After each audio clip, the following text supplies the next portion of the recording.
is just fantastic.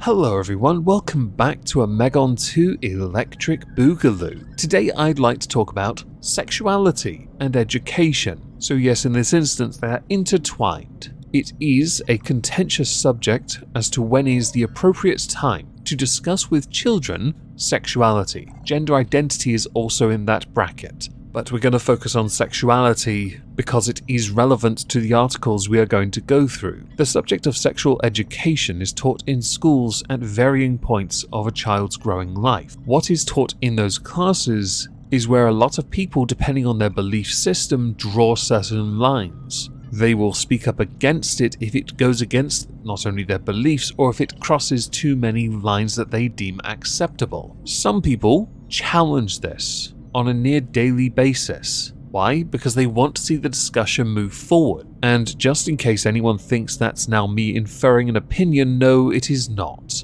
I'm merely stating it how it is perceived by others like myself. I have no horse in this race. I don't have kids and have no intention to either. So the idea of discussing sex education is redundant to me. Now though, we insert Florida teacher, formerly Casey Scott, who has claimed they had not intended to have the discussion they had with the class they were having it with, even though everything afterwards, doubt, but ended up having a discussion on sexuality with her class regardless, but the consequences include Casey Scott losing her job. So according to the Cape Coral art instructor, Casey Scott, her students were curious about her sexual orientation, kind of curious why that came up in the first place or where it came from in fact. One does have to wonder. So Casey explained to them that she was pansexual. Pansexuality refers to somebody who is attracted to all categories of people regardless of their sex,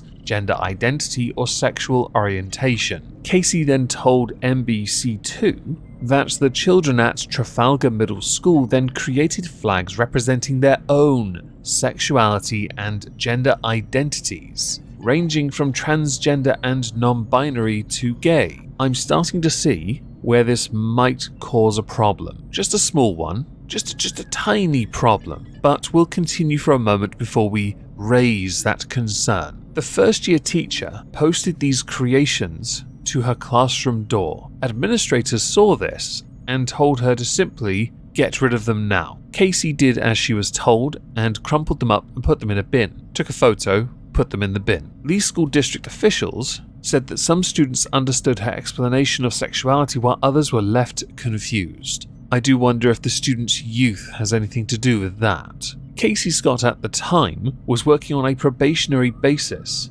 and not part of the teachers' union. District officials decided, no, bye, and attributed her dismissal to her not following the curriculum. The firing itself just came days before Governor Ron DeSantis banned instruction related to gender identity or sexual orientation for kids in kindergarten through the 4th grade. I wonder again if that had anything to do with this as well. Noggin jogging, right? Got to love it when you challenge the establishment. Backers of the Parents' Rights Bill argue that sexual subject matter is inappropriate for young children and that the law itself shields them and their parents. Critics to this dub the legislation the Don't Say Gay Bill and assert that it fosters hostility to the LGBTQ community. The problem is, once you start saying that, people forget the original intended point of it. It's to protect children. At what point does sexuality become a factor for a child? On YouTube, there's a video of Casey Scott speaking to NBC2 News about all of this. It's a very short video,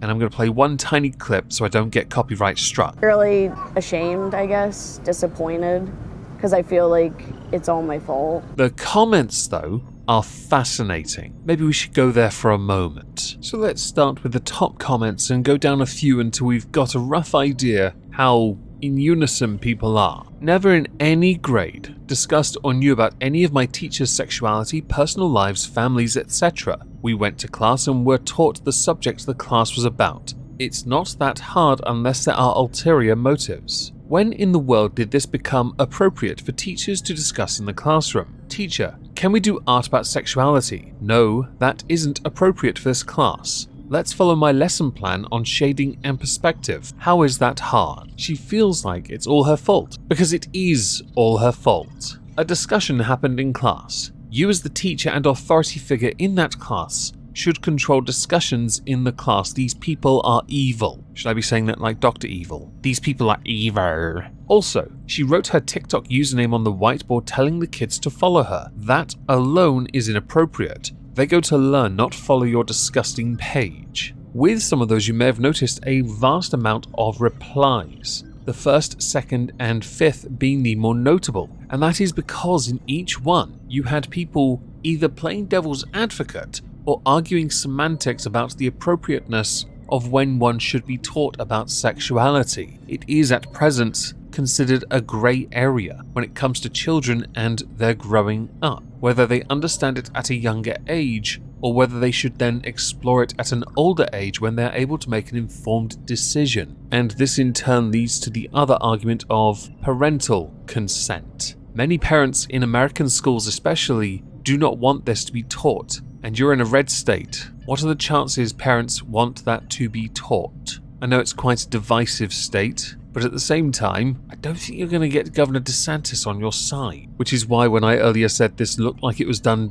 to stick it to the man, there may well be some merit to it. But other aspects of these comments are things that many others in those replies didn't get. You were in school to learn a class, to go to class. That class is a subject. The class those children in that middle school that first year were learning was art. So at what point did your sexuality need to be discussed at all? Bear in mind here, no child actually cares because no child will understand it. And that was proven when many of the children didn't understand what they were doing even after they painted their own version of a pride flag to represent themselves. Which, by the way, when people think that is a form of grooming, there is a leg to stand on. There really is, and you know it. It reminded me of the initial beginnings of Tweek and Craig's relationship on South Park, where everyone kept telling them they're a cute gay couple until they just accepted it. Perhaps a revisiting of how you approach your subject as an art teacher may well help you in your occupation in the future if you are able to get a job ever again as a teacher. But I will say, for the sake of it, I'm still not going to give an opinion on whether or not it should be taught in schools or not. I'm just stating what I've seen in the news, and it's all linked down below. That's my scapegoat here. So do let me know what you think about all of this. Thank you.